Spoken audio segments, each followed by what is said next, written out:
তুমি কি কখনো ভেবেছো কেন কিছু মানুষ স্বপ্ন দেখে আর কিছু মানুষ স্বপ্ন পূরণ করে?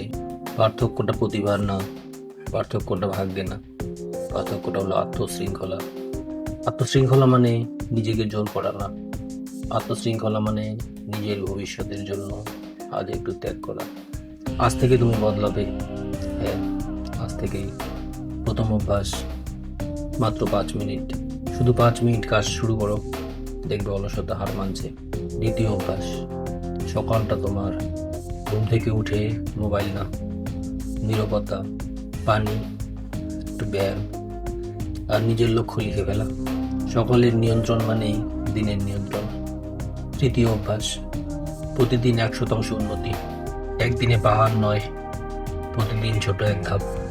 আর তিনটা জিনিস আজই ছাড়বে: উদ্দেশ্যহীন মোবাইল স্ক্রল, কাজ ফেলে রাখা আর নিজেকে ছোট করে কথা বলা।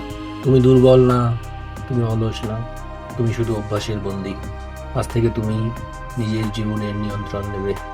প্রতিদিন নির্দিষ্ট সময়ে উঠবে, কাজ করবে, শরীর চর্চা করবে, রাতে নিজের দিনটা বিচার করবে। হয়তো প্রথম দিন কঠিন লাগবে, দ্বিতীয় দিনেও, কিন্তু তৃতীয় দিন তুমি নিজেকে নিয়ে গর্ব অনুভব করবে। মনে রেখো, শক্ত মানুষ জন্মায় না, শক্ত মানুষ তৈরি হয়। আর তুমি, হ্যাঁ তুমি, তোমার ভেতরে সেই শক্তি আছে।